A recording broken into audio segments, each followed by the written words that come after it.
श्री गणेशाय नमः। जय सिया राम भक्तजनों, स्वागत है आप सभी का श्री रामचरितमानस के 6वें दिन की कथा में। दोस्तों, आज की कथा में हम श्री राम जी और सीता जी का मिलन और विवाह की कथा का श्रवण करेंगे। आइए शुरू करते हैं। दोनों भाई नगर के पूर्व ओर गए, जहाँ धनुष यज्ञ के लिए भूमि बनाई गई थी। बहुत लंबा चौड़ा सुंदर डाला हुआ पक्का आंगन था, जिस पर सुंदर और निर्मल वेदी सजाई गई थी। चारों ओर सोने के बड़े बड़े मंच बने थे, जिन पर राजा लोग बैठेंगे। उनके पीछे समीप ही चारों ओर दूसरे मचानों का मंडलाकार घेरा सुशोभित था। वह कुछ ऊंचा था और सब प्रकार से सुंदर था। जहाँ जाकर नगर के लोग बैठेंगे, उन्हीं के पास विशाल एवं सुंदर सफेद मकान अनेक रंगों के बनाए गए थे, जहाँ अपने अपने कुल के अनुसार सब स्त्रियां जिसको जहाँ बैठना उचित है बैठकर देखेंगी। नगर के बालक कोमल वचन कह कहकर आदर पूर्वक प्रभु श्री रामचंद्र जी को यज्ञशाला की रचना दिखला रहे थे। सब बालक इसी बहाने प्रेम के वश होकर श्री राम जी के मनोहर अंगों को छूकर शरीर से पुलकित हो रहे हैं, और दोनों भाइयों को देख देख कर उनके हृदय में अंतित हर्ष हो रहा है। श्री रामचंद्र जी ने सब बालकों को प्रेम के वश जानकर संस्थानों की प्रेम पूर्वक प्रशंसा की। इससे बालकों का उत्साह, आनंद और प्रेम और भी बढ़ गया, जिससे वह सब अपनी अपनी रुचि के अनुसार उन्हें बुला लेते हैं, और प्रत्येक के बुलाने पर दोनों भाई प्रेम सहित उनके पास चले जाते हैं। कोमल, मधुर और मनोहर वचन कहकर श्री राम जी अपने छोटे भाई लक्ष्मण को रचना दिखलाते हैं, जिनकी आज्ञा पाकर माया लव निवेश पलक गिरने की चौथाई समय में ब्राह्मणों के समूह रच डालती है। वे ही दिनों पर दया करने वाले श्री राम जी भक्ति के कारण धनुष यज्ञशाला को चकित होकर देख रहे हैं। इस प्रकार सब कौतुक देखकर वह गुरु के पास चले। देर हुई जानकर उनके मन में डर है। जिनके डर से डर को भी डर लगता है, वे ही प्रभु भजन का प्रभाव, जिसके कारण ऐसे महान प्रभु के डर का नाटक करते हैं, दिखला रहे हैं। उन्होंने कोमल, मधुर और सुंदर बातें कहकर बालकों को जबरदस्ती विदा किया। फिर वह प्रेम, विनय और बड़े संकोच के साथ दोनों भाई गुरु के चरण कमलों में सिर नवाकर आज्ञा पाकर बैठे।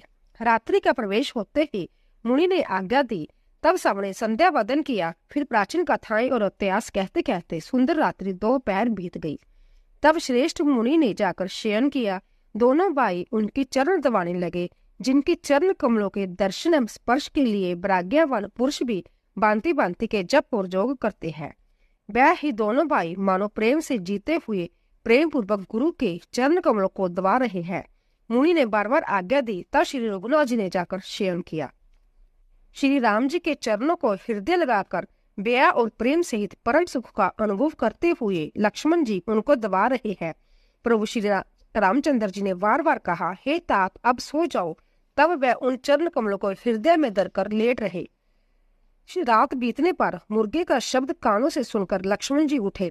जगत के स्वामी सुजान श्री रामचंद्र जी भी गुरु से पहले ही जाग गए। सब शोष क्रिया करके वह जाकर नहाए। फिर संध्या, अग्निहोत्र आदि नित्य कर्म समाप्त करके उन्होंने मुनि को मस्तक नवाया। पूजा का समय जानकर गुरु की आज्ञा पाकर दोनों भाई फूल लेने चले गए। उन्होंने जाकर राजा का सुंदर बाग देखा, जहाँ वस्तु रीति लुवाकर रह रही थी। मन को लुभाने वाले अनेक वृक्ष लगे हैं। रंग बिरंगी उत्तम लताओं मंडप छाए हुए हैं। नए पत्तों, फूलों और फूलों से युक्त सुंदर वृक्ष अपनी संपत्ति से कल्प वृक्ष को भी सजा रहे हैं। पपीहे, कोयल, तोते, चकोर आदि पक्षी मीठी बोली बोल रहे हैं और मोर सुंदर नृत्य कर रहे हैं। बाग के बीचों बीच सुहावना सरोवर सुशोभित है, जिसमें मणियों की सीढ़ियां विचित्र ढंग से बनी है। उसका जल निर्मल है, जिसमें अनेक रंगों के कमल खिले हुए हैं। जल के पक्षी कलरव कर रहे हैं और ब्राह्मण गुंजार कर रहे हैं। बाग और सरोवर को देखकर प्रभु श्री रामचंद्र जी भाई लक्ष्मण सहित हर्षित हुए। यह बाग वास्तव में परम रमणीय है, जो जगत को सुख देने वाला श्री रामचंद्र जी को सुख दे रहा है। चारों ओर दृष्टि डालकर मालियों से पूछकर वह प्रसन्न मन से पत्तर पुष्प लेने गए। उसी समय सीता जी वहां आई। माता ने उन्हें गिरजा पार्वती जी की पूजा करने के लिए भेजा था। साथ में सब सुंदरी और सियानी सखियां हैं, जो मनोहर बानी से गीत गा रही है। सरोवर के पास गिरिजा यहाँ मंदिर सुशोभित है, जिसका वर्णन नहीं किया जा सकता। देखकर मन मोहित हो जाता है। सखियों सहित सरोवर में स्नान करके सीता जी प्रसन्न मन से गिरजा जी के मंदिर में गई। उन्होंने बड़े प्रेम से पूजा की और अपने जोग्य सुंदर वर मांगा। एक सखी सीता जी का साथ छोड़कर फुलवाड़ी देखने चली गई थी। उसने जाकर दोनों भाइयों को देखा और प्रेम में विह्वल होकर वह सीता जी के पास आई। सखियों ने उसकी दशा देखी कि उसका शरीर पुलकित है और नेत्रों में जल भरा है। सब कोमल बाणी से पूछने लगी कि अपनी प्रसन्नता का कारण बता। उसने कहा, 2 राजकुमार बाग देखने आए हैं, किशोर अवस्था में है और सब प्रकार से सुंदर है। वह सांवले और गोरे रंग के हैं, उनके सौंदर्य में कैसे बखान करूं। बाणी बिना नेत्र है और नेत्र की बाणी नहीं है। जय सुनकर और सीता जी के हृदय में बड़ी उत्कंठा जानकर सब सयानी सखियां प्रसन्न हुई। तब एक सखी कहने लगी, हे सखी, यह वही राजकुमार है जो सुना है कि कल विश्वामित्र मुनि के साथ आए हैं और जिन्होंने अपने रूप की मोहनी डालकर नगर के स्त्री पुरुषों को अपने वश में कर लिया है। जहाँ तहाँ सब लोग उन्हीं की छवि का वर्णन कर रहे हैं। अवश्य उन्हें देखना चाहिए, वह देखने ही योग्य है। उसके वचन सीता जी को अंततः ही प्रिय लगे और दर्शन के लिए उनके नेत्र अपला उठे। उसी प्यारी सखी के आगे करके सीता जी चली। प्राणी प्रीति को कोई लख नहीं पाता। नारद जी के वचनों का स्मरण करके सीता जी के मन में पवित्र प्रीति उत्पन्न हुई। वह चकित होकर सब और इस तरह देख रही है मानो डरी हुई मृगछोड़ी इधर उधर देख रही हो। कंकन, हाथों के कड़े, करदनी और पंजेबे शब्द सुनकर श्री रामचंद्र जी के हृदय में विचार कर लक्ष्मण से कहते हैं, जय दवनी ऐसी आ रही है मानो कामदेव ने विषव को जीतने का संकल्प करके डंके पर चोट मारी है। ऐसा कहकर श्री राम जी ने फिर कर उसकी ओर देखा। श्री सीता जी के मुख रूपी चंद्रमा को निहारने के लिए उनके नेत्र चकोर बन गए। सुंदर नेत्र स्थिर हो गए, टकटकी लस गई, मानो जनक जी के पूर्वज ने जिनका सबकी पलकों में निवास माना है। लड़की दामाद के मिलन प्रसंग को देखना उचित नहीं, इस बात से सुखचा कर पलके छोड़ दी, पलकों में रहना छोड़ दिया, जिससे पलकों का गिरना रुक गया। सीता जी की शोभा देखकर श्री राम जी ने बड़ा सुख पाया। हृदय में वह उसकी सराहना करते रहे, किंतु मुख से वचन नहीं निकलते। वही शोभा ऐसी अनुपम है मानो ब्रह्मा ने अपनी सारी निपुणता को मूर्ति मानकर संसार को प्रकट करके दिखा दिया हो। वह सीता जी की शोभा सुंदरता को भी सुंदर करने वाली है। वह ऐसे मालूम होता है मानो सुंदरता रूपी घर में दीपक की लौ जल रही हो। अब तक सुंदरता रूपी भवन में अंधेरा था, वह भवन मानो सीता जी को सुंदरता रूपी दीपशिखा को पाकर जगमगा उठा है, पहले से भी अधिक सुंदर हो गया है। सारी उपमाओं को तो कवियों ने जूठा कर रखा है। मैं जनक नंदिनी श्री सीता जी की किससे उपमा दूं। इस प्रकार हृदय में सीता जी की शोभा का वर्णन करके और अपनी दशा को विचार कर प्रभु श्री रामचंद्र जी पवित्र मन से अपने छोटे भाई लक्ष्मण से समय अनुकूल वचन बोले, हे तात, जय वही जानकी जी कन्या है जिसके लिए धनुष जग हो रहा है। सखियां इसे गौरी पूजन के लिए ले आई है। यह फुलवाड़ी में प्रकाश करती हुई फिर रही है, जिसकी अलौकिक सुंदरता देखकर स्वभाव से ही पवित्र मेरा मन शुद्ध हो गया है। वह सब कारण अथवा उसका सब कारण तो विधाता जाने, किंतु हे भाई सुनो, मेरे मंगलदायक दाहिने अंग फटक रहे हैं। रघुवंशियों की यह सहज स्वभाव है कि उनका मन सभी कर्मगाम में पैर नहीं रखता। मुझे तो अपने मन का अंतत ही विश्वास है कि जिसने जागृत कौन कहे, स्वप्न भी प्राय स्त्री पर दृष्टि नहीं डालता। रण में शत्रु जिनकी पीठ नहीं देख पाते, अर्थात जो लड़ाई के मैदान से भागते नहीं, प्राय स्त्रियां जिनके मन और दृष्टि को नहीं खींच पाती, और भिखारी जिनके जहां से ना ही नहीं पाते, खाली हाथ नहीं लौटते, ऐसे श्रेष्ठ पुरुष संसार में थोड़े हैं। जो श्री राम जी छोटे भाई बातें कर रहे हैं, पर मन सीता जी के रूप में लुभाया हुआ उनके मुख रूपी कमल के शबिरूप मकरंद रस को बोरे की तरह पी रहा है। सीता जी चंकित होकर चारों ओर देख रही है। मन इस बात की चिंता कर रहा है कि राजकुमार कहाँ चले गए। बाल मृगन्य मृग की सोने किसी आंख वाली सीता जी जहाँ दृष्टि डालती है, वहां मानो श्वेत कमलों की कतार बरस जाती है। तब सखियों ने लता की ओट में सुंदर श्याम और गोर कुमारों को दिखलाया। उनके रूप को देखकर नेत्र ललचा उठे। वह ऐसे प्रसन्न हुए मानो उन्होंने अपना खजाना पहचान लिया है। श्री रघुनाथ जी की छवि देखकर नेत्र निश्चल हो गए, पलकों ने भी गिरना छोड़ दिया। अधिक स्नेह के कारण शरीर बेकाबू हो गया, मानो शरद ऋतु के चंद्रमा को चकोरी देख रही हो। नेत्रों के रास्ते श्री राम जी को हृदय में लाकर चतुर श्रोमणी जानकी जी ने पलकों के किवाड़ लगा दिए अर्थात नेत्र मूंद कर उनका ध्यान करने लगी। जब सखियों ने सीता जी को प्रेम के वश जाना तब वह मन में सुकचा गई, कुछ कह नहीं सकती थी। उसी समय दोनों भाई कुंज में से प्रकट हुए, मानो दो निर्मल चंद्रमा बादलों के पर्दे को हटाकर निकले हो। दोनों सुंदर भाई शोभा की सीमा है। उनके शरीर की आभा नीले और पीले कमल सी है। सिर पर सुंदर मोर पंख सुशोभित है। उनके बीच बीच में फूलों की कलियों के पीछे लगे हैं। माथे पर तिल और पसीने की बूंदे शोभामान है। कानों में सुंदर भूषणों की छवि छाई है। टेढ़ी बोहे और गुंगराले बाल है। नए लाल कमल के समान रतन आतारे लाल नेत्र है। ठोडी नाक और गाल बड़े सुंदर है और हंसी की शोभा मन को मोह लेने वाली है। मुख की छवि तो मुझसे कहीं ही नहीं जाती, जिसे देखकर बहुत से कामदेव लजा जाते हैं। वक्ष स्थल पर मणियों की माला है। शंख के सदृश सुंदर गला है। कामदेव के हाथी के बच्चे की सूंड के समान भुजाएं है, जो बाल की सीमा है। जिसके बाएं हाथ में फूलों से दोना है। हे सखी, वह सावला कुंवर तो बहुत ही सलोना है। सींग सी पतली लचीली कमर वाले पीताम्बर धारण किए हुए शोभाशील के भंडार सूर्यकुल के भूषण श्री रामचंद्र जी को देखकर सखियां अपने आप को भूल गई। एक चतुर सखी धीरज धरकर हाथ जोड़कर सीता जी से बोली, गिरिजा जी का ध्यान फिर कर लेना, इस समय राजकुमारों को क्यों नहीं देख लेती। तब सीता जी ने सुखचाकर नेत्र खोले और रघुकुल के दोनों सिंह को अपने सामने देखा। नख से शिखा तक श्री राम जी की शोभा देखकर और फिर पिता का प्रण याद करके उनका मन बहुत शुद्ध हो गया। जब सखियों ने सीता जी का प्रेम के वश देखा तब सब व्यावित होकर कहने लगी, बड़ी देर हो गई, अब चलना चाहिए, कल इसी समय फिर आएंगी। ऐसा कहकर एक सखी मन में हंसी। सखी की जय रहस्य भरी बानी सुनकर सीता जी सुखचा गई। देर हो गई, जान उन्हें माता का ब्याह लगा। बहुत धीरज धरकर वह श्री रामचंद्र जी को हृदय में ले आई और उनका ध्यान करती रही। अपने को पिता के दिल जानकर लौट चली। मृग पक्षी और वृक्षों को देखने के बहाने सीता जी बार बार घूम जाती और श्री राम जी की छवि देख देखकर उनका प्रेम कम नहीं बढ़ रहा, अर्थात बहुत ही बढ़ता जा रहा है। शिव जी के धनुष को कठोर जानकर वह विसुरती मन में विलाप करती हुई हृदय में श्री राम जी की सांवली मूर्ति को रखकर चली। शिव जी के धनुष की कठोरता सा स्मरण आने से उन्हें चिंता होती थी कि जय सुकुमार रघुनाथ जी उसे कैसे तोड़ेंगे। पिता के प्रण की स्मृति से उनके हृदय में शोभ था, इसीलिए मन में विलाप करने लगी। प्रेम वश ऐश्वर्य की विस्मृति हो जाने से ही ऐसा हुआ। फिर भगवान के बल का स्मरण आते ही वह हर्षित हो गई और सामने छवि को हृदय में धारण करके चली।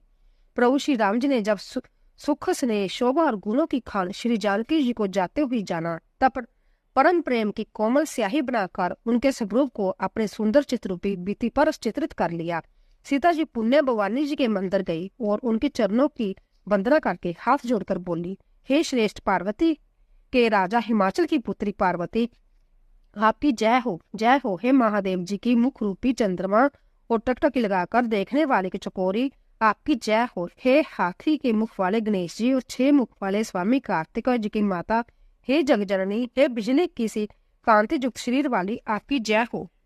आपका न आदि है, न मध्य है, न अंत है। आपके असीम प्रभाव को वेद भी नहीं जानते। आप संसार को उत्पन्न पालन और नाश करने वाली है, विश्व को मोहित करने वाली और स्वतंत्र रूप से विहार करने वाली है। पति को इष्ट देव मानने वाली श्रेष्ठ नारियों में हे माता आपकी प्रथम गणना है। आपकी अपार महिमा को हजारों सरस्वती और शेष जीवी नहीं कह सकते।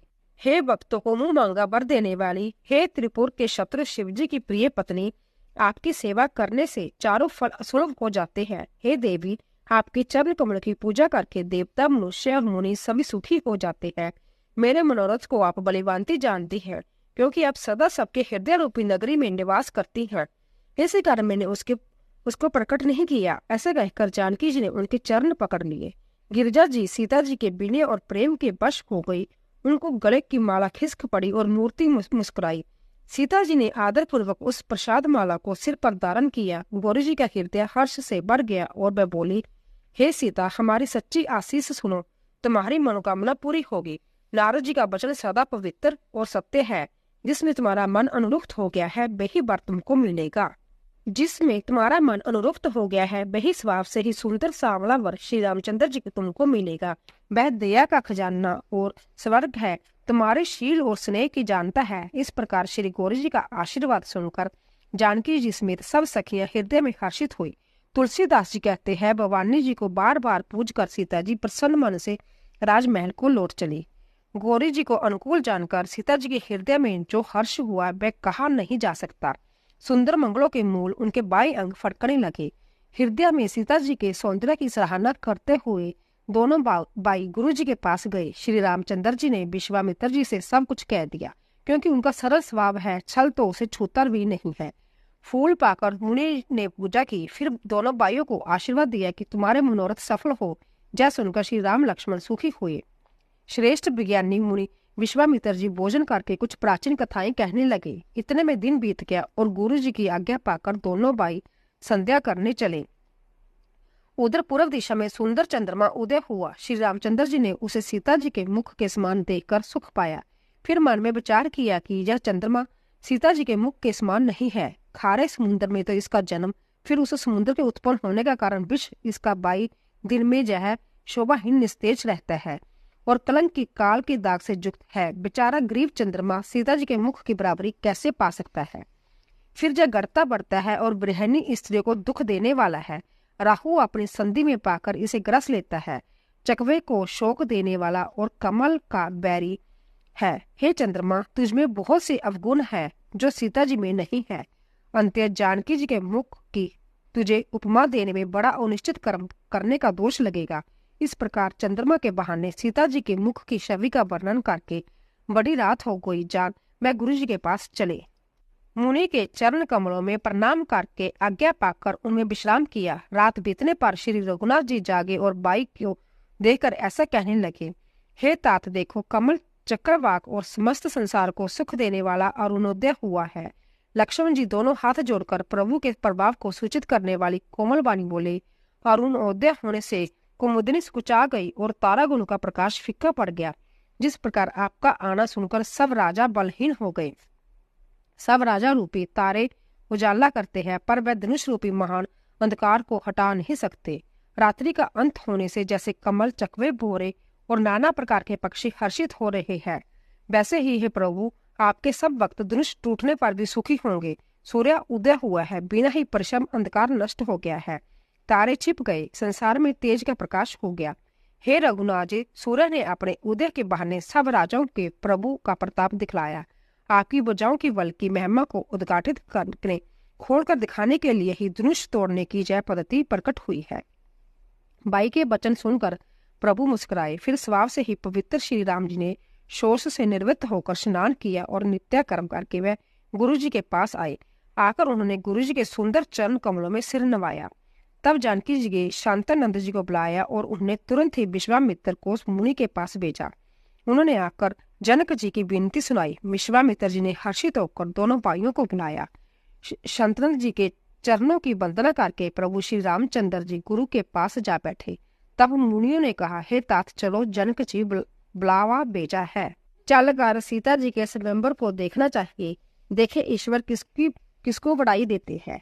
लक्ष्मण जी ने कहा, हे नाथ, जिस पर आपकी कृपा होगी वे ही बढ़ाई का पात्र होगा। धनुष तोड़ने का श्रेय उसी को प्राप्त होगा। इस श्रेष्ठ वाणी को सुनकर सब मुनि प्रसन्न हुए। सभी ने सुख मानकर आशीर्वाद दिया। फिर मुनियों का समूह सहित कृपालु श्री रामचंद्र जी धनुष यज्ञशाला देखने चले। दोनों भाई रंगभूमि में आए और ऐसी खबर जब सब नगर निवासियों ने पाई, तब बालक, जवान, बूढ़े, स्त्री, पुरुष सभी घर और काम काज को बुलाकर चल दिए। जब जनक जी ने देखा कि बड़ी भीड़ हो गई है, तब उन्होंने सब विश्वास पात्र सेवकों को बुलावा लिया और कहा, तुम लोग तुरंत सब लोगों के पास जाओ और सब किसी को यथायोग्य आसन दो। उन सेवकों ने कोमल और नम्र वचन कहकर उत्तम, मध्यम, नीच और लघु सभी श्रेणी के स्त्री पुरुषों को अपने अपने योग्य स्थान पर बिठाया। उसी समय राजकुमार राम और लक्ष्मण वहां आए। वह ऐसे सुंदर है मानो साक्षात मनोहरता ही उनके शरीर को छा रही है। सुंदर, सांवला और गोरा उनका शरीर है। वह गुणों के समुद्र, चतुर और उत्तम वीर है। वह राजाओं के समाज में ऐसे सुशोभित हो रहे हैं मानो तारागणों के बीच दो पूर्ण चंद्रमा हो। जिनकी जैसी भावना थी प्रभु की मूर्ति उन्होंने वैसी ही देखी। महान रणधीर राजा लोग श्री रामचंद्र जी के रूप को ऐसा देख रहे हैं मानो संभव वीर रास शरीर धारण किए हुए हो। कुटिल राजा प्रभु को देखकर डर गए, मानो बड़ी भयानक मूर्ति हो। छल से जो राक्षस वहां राजाओं के बेश में बैठे थे, उन्होंने प्रभु को प्रत्यक्ष काल के समान देखा। नगर निवासियों ने दोनों भाइयों को मनुष्यों को भूषण रूप और नेत्रों को सुख देने वाला देखा। स्त्रियां हृदय में हर्षित होकर अपनी अपनी रुचि के अनुसार उन्हें देख रही है, मानो श्रृंगार रस में ही परम अनुपम मूर्ति दान किए सुशोभित हो रहा हो। विद्वानों को प्रभु विराट रूप में दिखाई दिए, जिसके बहुत से मुंह, हाथ, पैर, नेत्र और सिर है। जनक जी के कुटुंबी प्रभु को किस तरह देख रहे हैं, जैसे सगे सज्जन प्रिय लगते हैं। जनक समेत रानियां उन्हें अपने बच्चे के समान देख रही है। उनकी प्रीति का वर्णन नहीं किया जा सकता। जोगियों को वह शांत, शुद्ध, सम और स्वंत्य प्रकाश परम तत्व के रूप में दिखे। हरि भक्तों ने दोनों भाइयों को सब सुखी को देने वाले इष्ट देव के समान देखा। सीता जी जिस भाव से श्री रामचंद्र जी को देख रही है, वही स्नेह और सुख तो कहने में ही नहीं आता। उस स्नेह और सुख का वह हृदय अनुभव कर रही है, पर वह भी उसे कह नहीं सकती। फिर कोई कवि उसे किस प्रकार कह सकता है? इस प्रकार जिसका जैसा भाव है, उसने कौशला श्री रामचंद्र जी को वैसा ही देखा। सुंदर, सांवले और गोरे शरीर वाले तथा विश्व भर के नेत्रों को चुराने वाले कौशल देश के कुमार राज समाज में इस प्रकार सुशोभित हो रहे हैं। दोनों मूर्तियां स्वभाव से ही बिना किसी बनाव श्रृंगार के मन को हरने वाली है। करोड़ों कामदेव की उपमा भी उनके लिए तुच्छ है। उनके सुंदर मुख शरद पूर्णिमा के चंद्रमा भी निंदा करने वाले हैं और कमल के समान नेत्र मन को बहुत ही बाते हैं। सुंदर चितवन सारे संसार के मन को हरने वाले कामदेव के भी मन को हरने वाले हैं। वह हृदय को बहुत ही प्यारी लगती है, पर उनका वर्णन नहीं किया जा सकता। सुंदर गाल है, कानों में चंचल झूमते हुए कुंडल है, ठोडी और होंठ सुंदर है, कोमल बाणी है, हंसी चंद्रमा की किरणों का तिरस्कार करने वाली है, पौहें टेढ़ी, नासिका मनोहर है, चौड़े ललाट पर तिलक झलक रहे हैं, दीप्तिमान हो रहे हैं। काले घुंघराले बालों को देखकर भौरों की पंक्तियां भी लजा जाती है। पीली चौकन्नी टोपियां सिरों पर सुशोभित है, जिनके बीच बीच में फूलों की कलियां बनाई हुई है। शंख के समान सुंदर गले में मनोहर तीन रेखाएं हैं, जो मानो तीनों लोगों की सुंदरता की सीमा बता रही हो। हृदय पर गजमुक्ताओं की सुंदर कंठे और तुलसी की मालाएं सुशोभित है। उनके कंधे के बेलों के कंधे तरह ही ऐड और सिंही सी है, और भुजाएं विशाल एवं पल की भंडार है। कमर में तरकस और पीताम्बर बांधे हैं। दाहिने हाथ में बाण और बाएं सुंदर कंधों पर धनुष तथा पीले जनेऊ सुशोभित है। नख से लेकर शिखा तक सब अंग सुंदर है। उन पर महान शोभा छाई हुई है। उन्हें देखकर सब लोग सुखी हुए। नेत्र एक टक है और तारे पुतलियां भी नहीं चलती। जनक जी के दोनों भाइयों को देखकर हर्षित हुए। तब उन्होंने जाकर मुनि के चरण कमल पकड़ लिए, विनती करके अपनी कथा सुनाई और मुनि को सारी रंगभूमि जगशाला दिखलाई। मुनि के साथ दोनों श्रेष्ठ राजकुमार जहां जहां जाते हैं, वहां वहां सब कोई आश्चर्यचकित हो देखने लगता है। सब ने राम जी को अपनी अपनी ओर से मुख किए हुए देखा, परंतु इसका कुछ भी विशेष रहस्य कोई नहीं जान सका। मुनि ने राजा से कहा, रंगभूमि की रचना बड़ी सुंदर है। विश्वामित्र जैसे कि निष्प्रय वृक्त और ज्ञानी मुनि से रचना की प्रशंसा सुनकर राजा प्रसन्न हुए और उन्हें बड़ा सुख मिला। सब मंचों से एक मंच अधिक सुंदर, उज्जवल और विशाल था। संभ्या राजा ने मुनि सहित दोनों भाइयों को उस पर बिठाया। प्रभु को देखकर सब राजा हृदय में ऐसे हार गए, निराश एवं उत्साहहीन हो गए, जैसे पूर्ण चंद्रमा के उदय होने पर तारे प्रकाशहीन हो जाते हैं। उनके तेज को देखकर सबके मन में ऐसा विश्वास हो गया कि रामचंद्र जी ही धनुष तोड़ेंगे, इसमें संदेह नहीं। इधर उनके स्वरूप को देखकर सबके मन में यह निश्चय हो गया कि शिवजी के विशाल धनुष को जो संभव है न टूट सके, बिना तोड़े भी सीता जी श्री रामचंद्र जी के ही गले में जयमाला डालेगी। हे भाई, ऐसा विचार कर जश, प्रताप, बल और तेज गवाकर अपने अपने घर चलो। दूसरे राजा जो अविवेक, अंधे हो रहे थे और अभिमानी थे, यह बात सुनकर बहुत हंसे। उन्होंने कहा, धनुष तोड़ने पर भी विवाह होना कठिन है, फिर बिना तोड़े ही राजकुमारी को ब्याह ही कौन सकता है? काल ही क्यों ना हो, एक बार तो सीता के लिए उसे भी हम युद्ध में जीत लेंगे। जय कमंड की बात सुनकर दूसरे राजा जो धर्मात्मा, हरिभक्त और सियाने थे, मुस्कुराए। उन्होंने कहा, राजाओं की गर्व दूर करने के जो धनुष किसी से नहीं टूट सकेगा, उसे तोड़कर श्री रामचंद्र जी सीता जी को ब्याहेंगे। रही युद्ध की बात, सो महाराज दशरथ के रण में बाकी पुत्र युद्ध में तो जीत ही कौन सकता है। गाल बजाकर व्यर्थ ही मत करो, मन में लड्डुओं से भी कहीं भूख बुझती है। हमारी परम पवित्र निष्कपट सीख को सुनकर सीता जी को अपने जी में साक्षात जगजननी समझो। उन्हें पत्नी रूप में पाने की आशा एवं लालसा छोड़ दो और श्री रघुनाथ जी को जगत के पिता परमेश्वर विचार कर नेत्र भरकर उनकी छवि देख लो। ऐसा अवसर बार बार नहीं मिलेगा।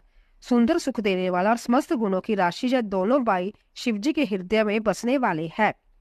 समीप पाए भगवत दर्शन रूप अमृत के समुद्र को छोड़कर तुम जग जननी जानकी को पत्नी रूप में पाने की दुराशा रूप मिथ्या मृगल जल को देखकर दौड़कर क्यों मरते हो? फिर भाई जिसको जो अच्छा लगे वही जाकर करो। हमने तो श्री रामचंद्र जी के दर्शन करके आज जन्म लेने का फल पा लिया है, जीवन और जन्म को सफल कर लिया है। ऐसा कहकर अच्छे राजा प्रेम मगन होकर श्री राम जी का अनुपम रूप देखने लगे।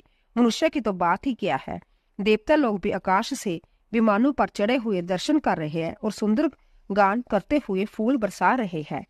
तब सुअवसर जानकर जनक जी ने सीता जी को बुलावा भेजा। सब चतुर और सुंदर सखियां आदर पूर्वक उन्हें ले आई। रूप और गुणों की खान जग जननी जानकी जी शोभा का वर्णन नहीं हो सकता। उनके लिए मुझे सब उपमाएं तुच्छ लगती है, क्योंकि वह अलौकिक स्त्री के अंगों से अनुराग रखने वाली अर्थात वह जगत की स्त्रियों के अंगों को दी जाती है। सीता जी के वर्णन में उन्हीं उपमाओं को देखकर कौन को भी कहलाए और अपयश बागी बने, अर्थात सीता जी के लिए उन उपमाओं को प्रयोग करना के पद्धति से च्युत होना और अपकृति मोल लेना है। कोई भी कवि ऐसी नादानी एवं अनुचित कार्य नहीं करेगा। यदि किसी स्त्री के साथ सीता जी की तुलना की जाए तो जगत में ऐसी सुंदर युवती है ही नहीं। पृथ्वी की स्त्रियों की तो बात ही क्या है, देवताओं की स्त्रियों को भी यदि देखा जाए तो हमारी अपेक्षा कहीं अधिक दिव्य और सुंदर है। तो उनमें सरस्वती तो बहुत बोलने वाली है। पार्वती अर्धांगिनी है, अर्थात अर्ध नारी नटेश्वर के रूप में उनका आधा ही अंग स्त्री का है, शेष आधा अंग पुरुष शिव जी का है। कामदेव की स्त्री रति पति को बिना शरीर के अनंग जानकर बहुत दुखी रहती है और जिनकी विष और मद जैसे समुद्र से उत्पन्न होने के नाते प्रिय बाई है, उन लक्ष्मी के समान तो जानकी जी को कहाँ ही कैसे जाए। जिस लक्ष्मी जी की बात ऊपर कही गई है वह निकली थी खारे समुद्र से, जिसको मथने के लिए भगवान ने अति कर्कश पीठ वाले कच्छप का रूप धारण किया। रस्सी बनाई गई, महान विश्वर बासुकी नाग की मथानी का कार्य किया। अतिशय कठोर मदराचल पर्वत की ओर उसे मथा। सारे देवताओं और देवताओं ने मिलकर जिन लक्ष्मी जी को अतिशय शोभा की खान और अनुपम सुंदरी कहते हैं, उनको प्रकट करने में हेतु बन जे सब असुंदर एवं स्वाभाविक ही कठोर उपकरण है। ऐसे उपकरणों से प्रकट हुई लक्ष्मी जी श्री जानकी जी समता को कैसे पा सकते हैं? हाँ, इसके विपरीत जय छवि रूपी अमृत का समुद्र हो, परम रूप में कच्छप और शोभा रूप रस्सी हो, श्रृंगार रस पर्वत हो और उस छवि के समुद्र को सम्यक कामदेव भी अपने ही कर्म कमल में मथे। इस प्रकार का संजोग होने से जब सुंदरता और सुख की मूल लक्ष्मी उत्पन्न हो तो भी कवि लोग उसे बहुत संकोच के साथ सीता जी के समान कहेंगे। सियानी सखियां सीता जी को साथ लेकर मनोहर बाणी से गीत गाती हुई चली। सीता जी के नवल शरीर पर सुंदर साड़ी से शोभित है। जग जननी के महान छवि अतुलनीय है। सब आभूषण अपनी अपनी जगह पर शोभित है, जिन्हें सखियों ने अंग अंगों में बलिवांती सजाकर पहनाया है। जब सीता जी ने रंगभूमि में पैर रखा तब उनका दिव्य रूप देखकर स्त्री पुरुष सभी मोहित हो गए। देवताओं ने हर्षित होकर नगाड़े बजाए और पुष्प बरसाकर अप्सराएं गाने लगी। सीता जी के कर कमलों में जयमाला सुशोभित है। सब राजा चंकित होकर अचानक उनकी ओर देखने लगे। सीता जी चंकित चित्त से श्री राम जी को देखने लगे। तब सब राजा लोग मोह के वश हो गए। सीता जी के मुनि के पास बैठे हुए दोनों भाइयों को देखा तो उनके नेत्र अपना खजाना पाकर ललचाकर वही श्री राम जी में जा लगे। सीता जी चकित चित्त से श्री राम जी को देखने लगी। तब सब राजा लोग मोह के वश हो गए। सीता जी ने मुनि के पास दोनों भाइयों को देखा तो उनके नेत्र अपना खजाना पाकर ललचाकर वही श्री राम जी पर स्थिर हो गए। परंतु गुरु जी की लज्जा से तथा बहुत बड़े समाज को देखकर सीता जी सुखचा गई। वह श्री रामचंद्र जी के हृदय में लाकर सखियों को और देखने लगी। श्री रामचंद्र जी का रूप और सीता जी की छवि देखकर स्त्री पुरुषों ने पलक मारना छोड़ दिया। सब एकटक उन्हीं को देखने लगे। सभी अपने मन में सोचते हैं पर कहते सुखचाते हैं। मन ही मन में विधाता से विनय करते हैं, हे विधाता, जनक की मूर्ता को शीघ्र हर लीजिए और हमारी ही ऐसी सुंदर बुद्धि होने दीजिए कि जिससे बिना ही विचार किए राजा अपना प्रण छोड़कर सीता जी का विवाह श्री राम जी से कर दे। संसार उन्हें भला कहेगा, क्योंकि यह बात सब किसी को अच्छी लगती है। हठ करने से अंत में भी हृदय जलेगा। सब लोग इसी लालसा में मगन हो गए कि जानकी जी के योग्य वर तो जय सांवला ही है। तब राजा जनक ने बंदी जनों को बुलाया। वह बिरंदावली गाते हुए चले आए। राजा ने कहा, जाकर मेरा प्राण सबसे कहो, बाट चले। उनके हृदय में कम आनंद ना था। बाटों ने श्रेष्ठ वचन कहा, हे पृथ्वी की पालना करने वाले सब राजागण सुनिए, हम अपनी भुजा उठाकर जनक जी का विशाल प्रण कहते हैं। राजों की भुजाओं का बल चंद्रमा है, शिव जी का धनुष राहु है, वह बारी है, कठोर है, यह सबको विदित है। बड़े वारी जोता रावण और बाणासुर भी इस धनुष को देखकर गौर से चुपके से चलते बने। उसे उठाना तो दूर रहा, छूने तक की हिम्मत ना हुई। उसी शिवजी के कठोर धनुष को आज इस राज समाज में जो भी तोड़ेगा, तीनों लोगों की विजय साथ ही उसको जानकी जी बिना किसी विचार के हठ पूर्वक वर्णन करेगी। परंतु सुनकर सब राजा ललचा उठे। जो वीरता के अभिमानी थे वे मन में बहुत ही तमतमाए, कमर कसकर अकुला कर उठे और अपने इष्ट देव को सिर नवाकर चले। वह तमक कर बड़े ताव से शिवजी के धनुष की ओर देखते हैं, फिर निगाह जमाकर उसे पकड़ते हैं। करोड़ों बांती से जोर लगाते हैं, पर वह नहीं उठता। जिन राजाओं ने मन में कुछ विवेक है वह धनुष के पास ही नहीं जाते। वह मूर्ख राजा किटकिटाकर धनुष को पकड़ते हैं, परंतु जब नहीं उठता तो लजा कर चले जाते हैं। मानो वीरों की भुजाओं का बल पाकर वह धनुष अधिक अधिक भारी हो जाता है। तब 10,000 राजा एक ही बार धनुष को उठाने लगे तो भी वह उनके टाले नहीं टलता। शिवजी का वह धनुष कैसे नहीं दिखता था, जैसे कामी पुरुष के वचनों से सती का मन कभी चलायमान नहीं होता। सब राजा उपहास के योग्य हो गए, जैसे वैराग्य के बिना सन्यासी उपहास के योग्य हो जाता है। कीर्ति विजय बड़ी वीरता इन सबको वह धनुष के हाथों बरबस हराकर चले गए। राजा लोग हृदय से हारकर श्रीहीन हतप्रभ हो गए और अपने अपने समाज में जा बैठे। राजाओं को देखकर जनक अकुला उठा और ऐसे वचन बोले जो मानो क्रोध में सने हुए थे। मैंने जो प्रण ठाना था उसे सुनकर दीप दीप के अनेकों राजा आए। देवता और दैत्य भी मनुष्य का शरीर धारण करके आए तथा और भी बहुत से रणवीर वीर आए, परंतु धनुष को तोड़कर मनोहर कन्या बड़ी बीजी और अंतत सुंदर कीर्ति को पाने वाला मानो ब्रह्मा ने किसी को रचा ही नहीं। कहिए जय लाभ किसी को अच्छा नहीं लगता, परंतु किसी ने भी शंकर जी का धनुष नहीं चढ़ाया। अरे भाई, चढ़ाना और तोड़ना तो दूर रहा, कोई तिल वर भूमि भी छुड़ा ना सका। अब कोई वीरता का अभिमानी नाराज ना हो। मैंने जान लिया है पृथ्वी वीरों से खाली हो गई है। अब आशा छोड़कर अपने अपने घर जाओ। ब्रह्मा ने सीता का विवाह लिखा ही नहीं। यदि प्रण छोड़ता हूँ तो पुण्य जाता है, इसीलिए क्या करो, कन्या कुंवारी ही रहे। यदि मैं जानता कि पृथ्वी वीरों से शून्य है तो प्रण करके उपहास पात्र न बनता। जनक के वचन सुनकर सभी स्त्री पुरुष जानक जी की ओर देखकर दुखी हुए, परंतु लक्ष्मण जी तमतमा उठे। उनकी बोहिन टेढ़ी हो गई, होठ फड़कने लगे और नेत्र क्रोध से लाल हो गए। श्री रघुवर जी के डर से कुछ नहीं कह सकते, पर जनक जी के वचन उन्हें बाण से लगे। जब ना रह सके तब श्री रामचंद्र जी के चरण कमलों में सिर नवाकर वह यथार्थ वचन बोले। रघुवंशियों के कोई भी जहाँ होता है उस समाज में ऐसे वचन कोई नहीं कहता जैसे अनिश्चित वचन रघुकुल श्रोमणी श्री राम जी को उपस्थित जानते हुए भी जनक जी ने कही है। हे सूर्य कुल रूपी कमल के सूर्य, सुनिए, मैं स्वभाव से ही कहता हूँ, कुछ अभिमान करके नहीं। यदि आपकी आज्ञा पाओ तो मैं ब्राह्मण को गेंद की तरह उठा लूं और उसे कच्चे गड़े की तरह फोड़ डालूं। मैं सुमेरी पर्वतों को मूली की तरह तोड़ सकता हूँ। हे भगवान, आपके प्रताप की महिमा से जब बेचारा पुराना धनुष तो कौन चीज है। ऐसा जानकर हे नाथ, आज्ञा तो कुछ खेल करूं, उसे भी देखिए। धनुष को कमल की डंडी की तरह चढ़ाकर उसे 100 योजन तक दौड़ा लिए चला जाऊं। हे नाथ, आपके प्रताप के बल से धनुष को बरसाती छत्ते की तरह तोड़ दूं। यदि ऐसा न करूं तो प्रभु के चरणों की शपथ है, फिर वह धनुष और तरकस को भी कभी हाथ न लगाऊंगा। ज्यों ही लक्ष्मण जी के क्रोध भरे वचन बोले कि पृथ्वी डगमगा उठी और दिशाओं की हाथी कांप गए। सभी लोग और सब राजा डर गए। सीता जी के हृदय में हर्ष हुआ और जनक जी सुखचा गए। गुरु विश्वामित्र जी, श्री रघुनाथ जी और सब मुनि मन में प्रसन्न हुए और बार बार पुलकित होने लगे। श्री रामचंद्र जी ने इशारे से लक्ष्मण को मना किया और प्रेम से अपने पास बैठा लिया।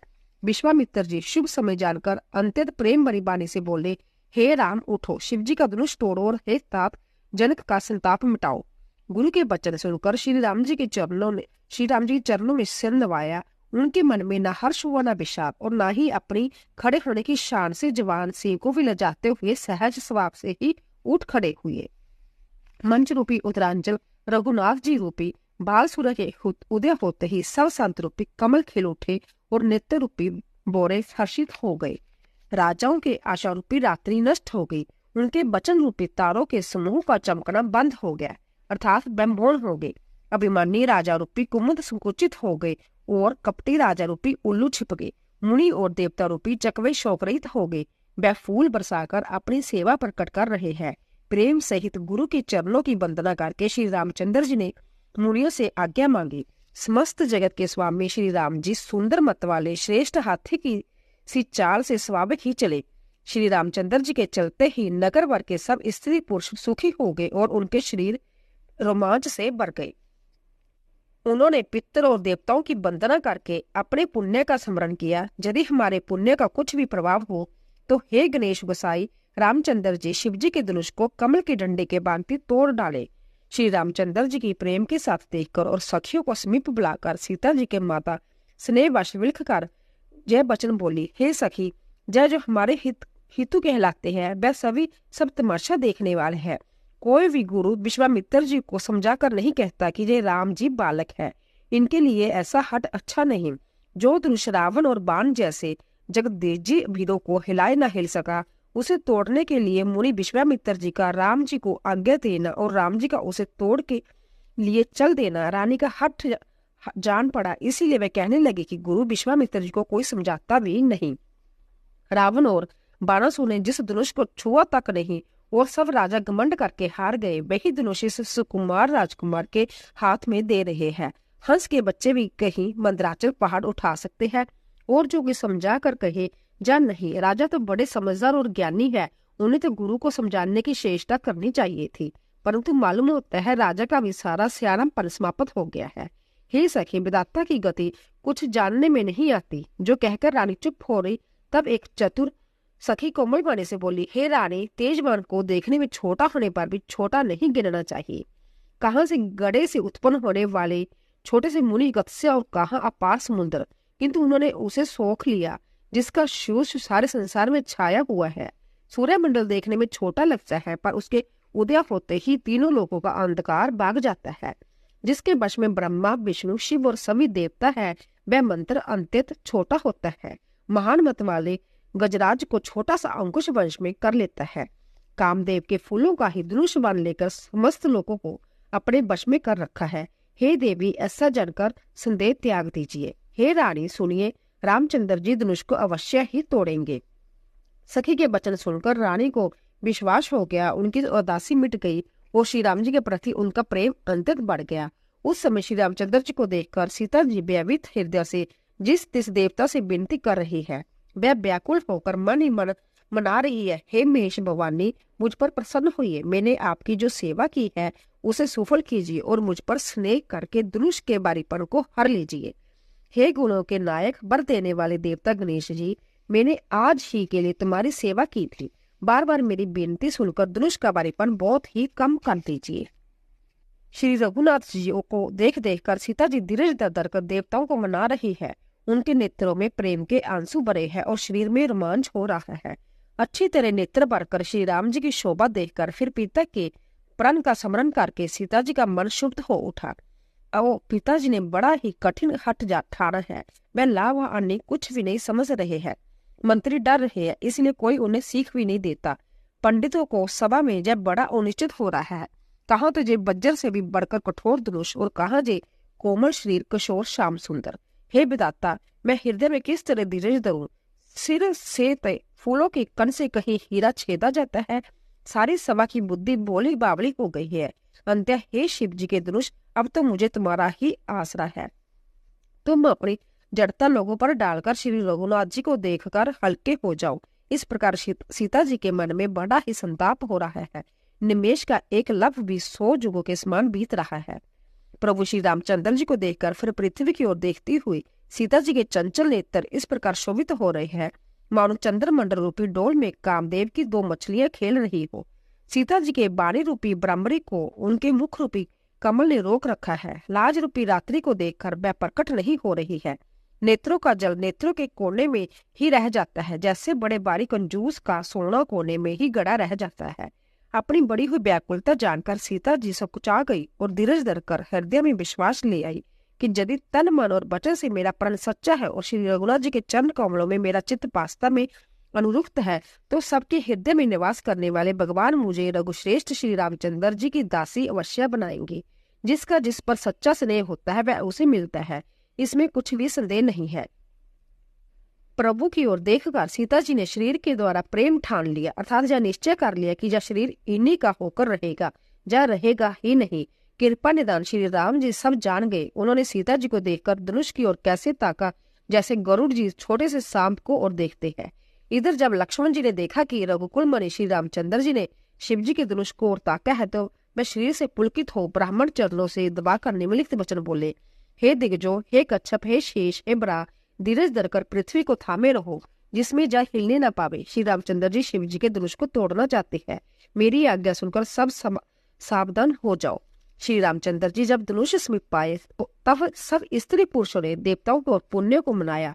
सबका संदेह और अज्ञान, नीच राजाओं का अभिमान, परशुराम जी के गर्भ की गुरता, देवता और श्रेष्ठ मुनियों की कातरता, सीता जी की सोच, जनक का पश्चाताप और रानियों की दारुण दुख का दावना, जय सब शिव जी के धनुष रूपी बड़े जहाज को पाकर समाज बनाकर उस पर जा चढ़े। जय श्री रामचंद्र जी की बचाओं के बल रूपी अपार समुद्र के पार जाना चाहते हैं, परंतु कोई केवट नहीं है।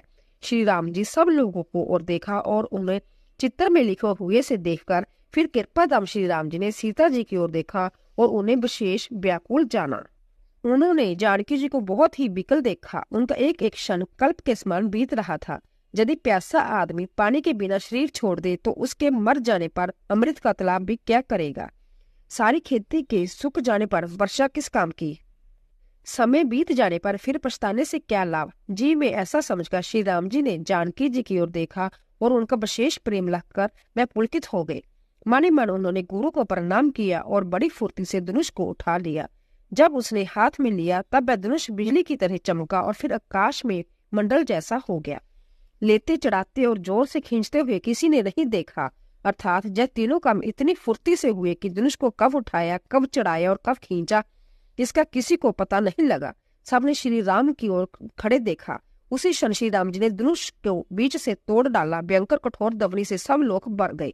घोर कठोर शब्द से लोग भर गए। सूर्य के घोड़े मार्ग छोड़कर चलने लगे। दिग्गज चिंगाड़ने लगे, धरती डोलने लगी। शेष ब्राह और कच्छप कलमला उठे। देवता, राक्षस और मुनि कानों पर हाथ रखकर सब व्याकुल होकर विचारने लगे।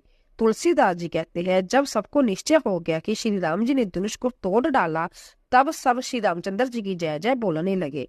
शिव जी का धनुष जहाज है और श्री रामचंद्र जी की भुजाओं का बल समुद्र है। धनुष टूटने से बैसवारा समाज डूब गया, जो 9 वर्ष पहले इस जहाज पर चढ़ा था। प्रभु ने धनुष दोनों टुकड़े पृथ्वी पर डाल दिए। यह देखकर सब लोग सुखी हुए। विश्वामित्र रूपी पवित्र समुद्र में, जिसमें प्रेम रूपी सुंदर अथाह जल भरा है, राम रूपी पूर्ण चंद्र को देखकर पुलकावल रूपी बाहरी लहरें बढ़ने लगी। आकाश में बड़े जोर से नगाड़े बजने लगे और देवगनाएं गान करने नाचने लगी। ब्रह्मा आदि देवता, सिद्ध और मुनीश्वर लोग प्रभु की प्रशंसा कर रहे हैं और जो आशीर्वाद दे रहे हैं वह रंग बिरंगे फूल और मालाएं बरसा रहे हैं। किन्नर लोग रसीले गीत गा रहे हैं। सारे ब्राह्मण में जय जयकार दवनी छा गई, जिसमें धनुष टूटने की दवनी जान ही नहीं पड़ती। जहां तक स्त्री पुरुष प्रसन्न होकर कह रही है कि श्री रामचंद्र जी ने शिव जी के बारी धनुष को तोड़ डाला। दीर बुद्धि वाले बाट मागत और सूत लोगों कीर्ति का बखान कर रहे हैं। सब लोग घोड़े, हाथी, धन, मणि और वस्त्र निशावर कर रहे हैं। जांड, मृदिक, शंख, शहनाई, बैरी, डोल और सावरे नगाड़े आदि बहुत प्रकार के सुंदर बाजे बज रहे हैं। जहां तक जुक्तियन मंगल गीत गा रही है। सखी सहित रानी अंत्यत हर्षित हुई, मानो सूखते हुए दाल पर पानी उठ पड़ गया है।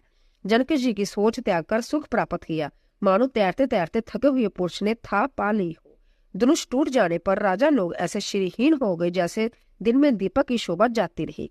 सीता जी का सुख किस प्रकार वर्णन किया जाए, जैसे चाँद को स्वाति का जल पा गई हो। श्री राम जी को लक्ष्मण जी की किस प्रकार देख रहे हैं, जैसे चंद्रमा को चकोर बच्चा देख रहा हो। तब शांतनंदन जी ने आज्ञा दी और सीता जी ने श्री राम जी के पास गमन किया। साथ में सुंदर चतुर सखियां मंगलाचार गीत गा रही है। सीता जी बाल स्यासनी चाल से चल रही है। उनके अंगों में अपार शोभा है। सखियों के बीच सीता जी कैसे शोभित हो रही है, जैसे बहुत सी छवियों के बीच महाछवि हो। कर कमल में सुंदर जयमाला है, जिसमें विश्व विजय की शोभा छाई हुई है। सीता जी के समीप शरीर में संकोच है पर मन में परम उत्साह है। उनका जय गुप्त प्रेम किसी को जान नहीं पड़ रहा। समीप जाकर श्री राम जी की शोभा देखकर राजकुमारी सीता जी चित्र में लिखी सी रह गई। चतुर सखी ने जब दशा देखकर समझाकर कहा, सुहावनी जयमाला पहनाओ। जय सुनकर सीता जी ने दोनों हाथों से माला उठाई, पर प्रेम से विवश होने से पहनाई नहीं जाती। उसी समय उनके हाथ ऐसे सुशोभित हो रहे हैं मानो हड्डियों से दो कमल चंद्रमा को डरते हुए जयमाला दे रहे हैं। इस छवि को देखकर सखियां गाने लगी। तब सीता जी ने श्री राम जी के गले में जयमाला पहना दी। श्री रघुनाथ जी के हृदय पर जयमाला देखकर देवता फूल बरसाने लगे। समस्त राजागण इस प्रकार सुखचा गए मानो सूर्य को देखकर कुमुदों का समूह सिकुड़ गया हो। नगर और आकाश में बाजे बजने लगे। दुष्ट लोग उदास हो गए और सज्जन लोग सब प्रसन्न हो गए। देवता किन्नर, मनुष्य, नाग और मुनीश्वर जय जय करके आशीर्वाद दे रहे हैं।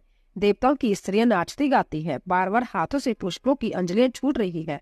जहां तहां ब्राह्मण वेद ध्वनि कर रहे हैं और बाट लोग वृद्धावली बखान रहे हैं।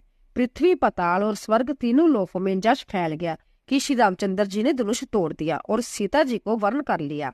नगर के नर नारी आरती कर रहे हैं और अपनी पूंजी को बुलाकर निशावर कर रहे हैं। श्री सीता जी राम जी की जोड़ी ऐसी सुशोभित हो रही है मानो सुंदरता और श्रृंग रास एकत्र हो गई है। सखियां कह रही है, सीते स्वामी के चरण छुओ, किंतु सीता जी अंतर व्यावित हुई उनके चरण नहीं छूती। गौतम जी की स्त्री अहल्या की गति का स्मरण करके सीता जी श्री राम जी के चरणों को हाथों से स्पर्श नहीं कर रही। सीता जी की अलौकिक प्रीति जानकर रघुकुलमणि श्री रामचंद्र जी मन में हंसे। उस समय सीता जी को देखकर कुछ राजा लोग ललचा उठे। वह दुष्ट कपूत और मुड़ राजा मन में बहुत तमतमाए। वह अभागे उठ उठकर कवच पहनकर जहां तहां गाल बजाने लगे। कोई कहता है सीता को छीन लो और दोनों राजकुमारों को पकड़कर बांध लो। धनुष तोड़ने से ही चाह नहीं सरेगी। हमारे जीते जी राजकुमारी को कौन ब्याह सकता है। यदि जनक कुछ सहायता करे तो युद्ध में दोनों भाइयों सहित उसे भी जीत लो। यह वचन सुनकर साधु राजा बोले, इस राज समाज को देखकर तो लाज भी लजा गई। अरे तुम्हारा बल प्रताप, वीरता, बड़ाई और नाक तो धनुष के साथ ही चली गई। वही वीरता है कि अब कहीं से मिली है। ऐसी दुष्ट बुद्धि है तभी तो विधाता ने तुम्हारे मुखों पर कालिख लगा दी। ऐश्वर्य, घमंड और क्रोध को छोड़कर नेत्र भरकर श्री राम जी की छवि को देख लो। लक्ष्मण जी के क्रोध को प्रबल अग्नि जानकर उसमें पतंगे मत बनो। जैसे गरुड़ का बाघ कोआ चाहे, सिंह का बाघ खरगोश चाहे, बिना कारण ही क्रोध करने वाला, अपनी कुशल चाहे, शिवजी से विरोध करने वाला, सब प्रकार की संपत्ति चाहे, लोभी, लालची, सुंदर, कीर्ति चाहे, कामी मनुष्य चाहे तो क्या पा सकता है। और जैसे श्री हरि के चरणों में विमुख मनुष्य मोक्ष चाहे। हे राजाओं, सीता के लिए तुम्हारा लालच भी वैसा ही व्यर्थ है। कोलाहल सुनकर सीता जी की शंकित हो गई। तब सखियां उन्हें वहां ले गई जहां रानी सीता जी की माता थी। श्री रामचंद्र जी मन में सीता जी के प्रेम बखान करते हुए स्वाभाविक चाल से गुरु के पास चले गए। रानियों सहित सीता जी सोच में वश में कि न जाने विधाता अब क्या करने वाला है। राजाओं के वचन सुनकर लक्ष्मण जी इधर उधर ताकते हैं, किंतु श्री रामचंद्र जी के डर से कुछ बोल नहीं सकते। उनके नेत्र लाल और बौहें टेढ़ी हो गई और वह क्रोध से राजाओं की ओर देखने लगे मानो मतवाले हाथियों का झुंड देखकर सिंह के बच्चे को जोश आ गया हो। खलबली देखकर जनकपुरी स्त्रियां व्याकुल हो गई और सब मिलकर राजाओं की गालियां देने लगी। उसी मौके पर शिवजी के धनुष का टूटना सुनकर मृग कुलरूपी कमल के सूर्य परशुराम जी आए। इन्हें देखकर सब राजा सुखचा गए मानो बाज के झपटने पर बटेर छिप गए हो। गोरे शरीर पर विभूति बसम बड़ी फव रही है और विशाल ललाट पर त्रिपुंड विशेष शोभा दे रही है। सिर पर जटा है। सुंदर मुख चंद्र क्रोध के कारण कुछ लाल हो गया है। बोहें टेढ़ी और आंखें क्रोध से लाल है।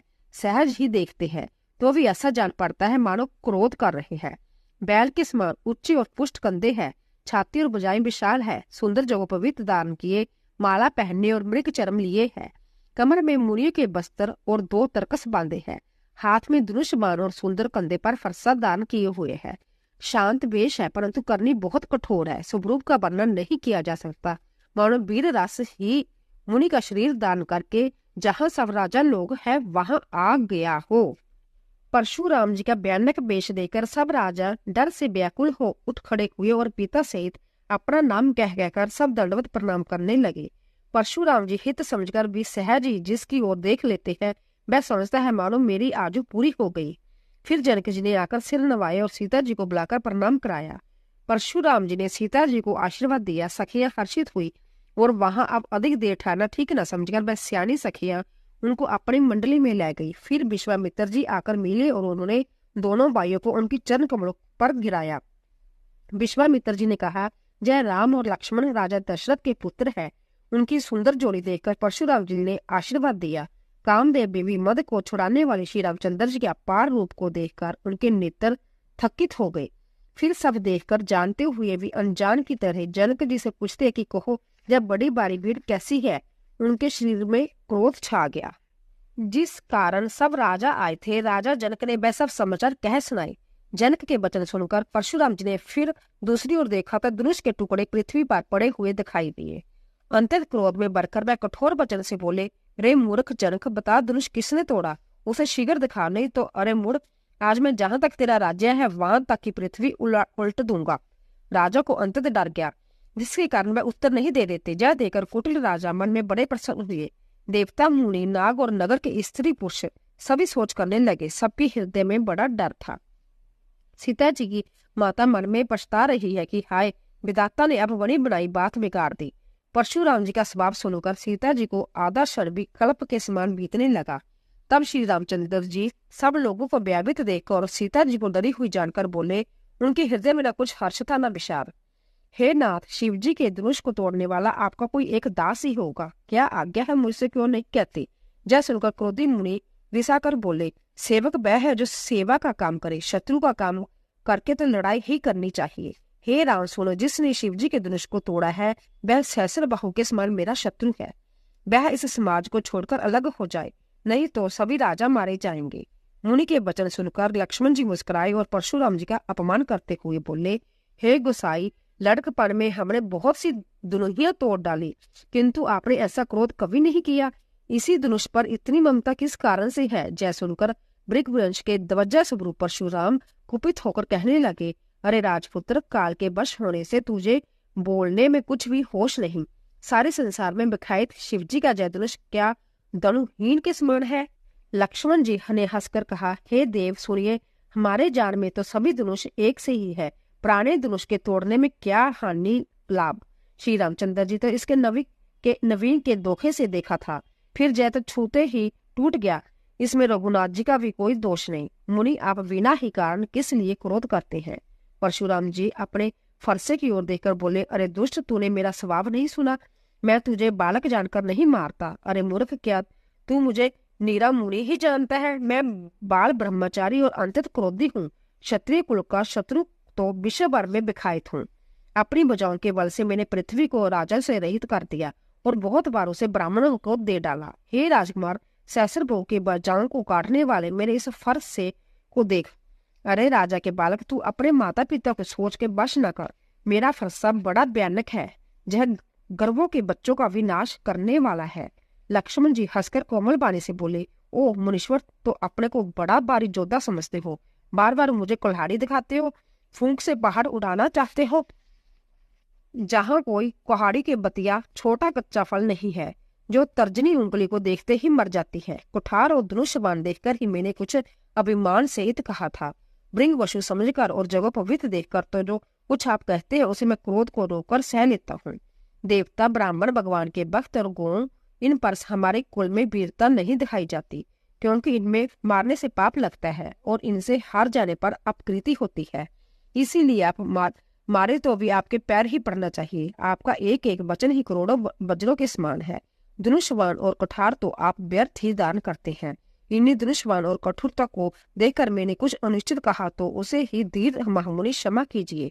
जय सुनकर वंशमणि परशुराम जी क्रोध के साथ गंभीर वाणी बोले, हे विश्वामित्र सुनो, जय बालक बड़ा कब बुद्धि और कुटिल है। काल के वश होकर जय अपने कुल का घातक बन रहा है। जय सूर्यवंशी रूप पूर्ण चंद्र का कलंक है। जय बिल्कुल उदंड, मूर्ख और निडर है। अभी क्षण भर में जय काल का ग्रास हो जाएगा। मैं पुकार कर कह देता हूँ, फिर मुझे दोष नहीं है। यदि तुम इसे बचाना चाहते हो तो हमारा प्रताप, बल और क्रोध बतलाकर इसे मना कर दो। लक्ष्मण जी ने कहा, हे मुनि, आपका शीश आपके रहते दूसरा कौन वर्णन कर सकता है? आपने अपने ही मुंह से अपनी करनी अनेकों बार बहुत प्रकार वर्णन की है। इतने पर भी संतोष न हुआ तो फिर कुछ और कह डालिए। क्रोध रोककर असाध दुख मत सहिए। आप वीरता का व्रत धारण करने वाले धैर्यवान और शोभ रहित है। गाली देते शोभा नहीं पाते। शूरवीर तो युद्ध करनी करते हैं कहकर अपने को नहीं जनाते। शत्रु को युद्ध में उपस्थित पाकर कायर ही अपने प्रताप की डींग मारा करते हैं। आप तो मानो काल को हाँक लगाकर बार बार उसे मेरे लिए बुलाते हैं। लक्ष्मण जी के कठोर वचन सुनते ही परशुराम जी ने अपने भयानक फरसे सुधार कर हाथ में ले लिया और बोले, हम लोग मुझे दोष न दे। यह कड़ुआ बोलने वाला बालक मारे जाने ही योग्य है। इसे बालक देखकर मैंने बहुत बचाया, पर अब यह सचमुच मरने को ही आ गया है। विश्वामित्र जी ने कहा, अपराध क्षमा कीजिए। बालकों को दोष और गुणों को साधु लोग नहीं गिनते। परशुराम जी बोले, तीखीदार का कुठार, मैं दया रहित क्रोधी और यह गुरद्रोही और अपराधी मेरे सामने उत्तर दे रहा है। इतने पर भी मैं इसे बिना मारे छोड़ देता हूँ। सो हे विश्वामित्र, केवल तुम्हारे शील से नहीं तो इसे इस कठोर कठार से काटकर थोड़े ही परिश्रम में गुरु से ऊऋण हो जाता।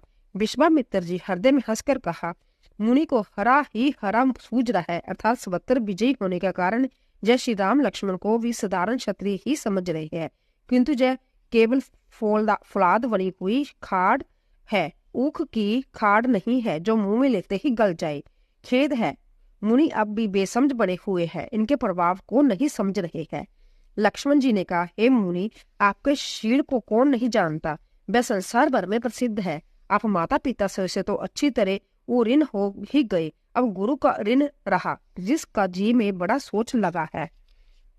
अब मानो हमारे की मत्थे काड़ा था।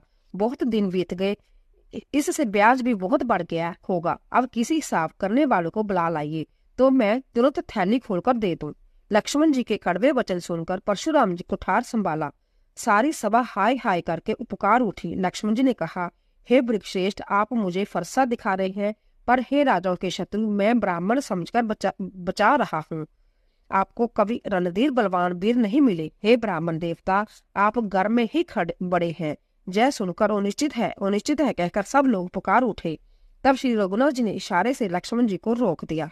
लक्ष्मण जी के उतरते से जो आहुति स्मार थे, परशुराम जी के क्रोध रूपी अग्नि को बढ़ते देखकर रघुकुल के सूर्य श्री रामचंद्र जी जल के समान शांत करने वाले वचन बोले, हे नाथ, बालक पर कृपा कीजिए। इस सीधी और दुर्मुहे बच्चे पर क्रोध न कीजिए। यदि जब प्रभु कुछ भी प्रभाव जानता है तो क्या जब बेसमझ आपकी बराबरी करता? बालक यदि कुछ चपलाता भी करते हैं तो गुरु पिता और माता मन में आनंद से भर जाते हैं। अंत से छोटा बच्चा और सेवक जानकर कृपा कीजिए। आप तो समदर्शी, सुशील, धीर और ज्ञानी मुनि हैं। श्री रामचंद्र भगवान की जय। तो दोस्तों, आशा करती हूँ कि आपको हमारी रामचरितमानस की कथा अवश्य पसंद आई होगी। प्लीज जाने से पहले कमेंट बॉक्स में जय श्री राम अवश्य लिखें और चैनल को सब्सक्राइब कीजिए, लाइक कीजिए और ज़्यादा से ज़्यादा शेयर कीजिए। आप सभी का धन्यवाद।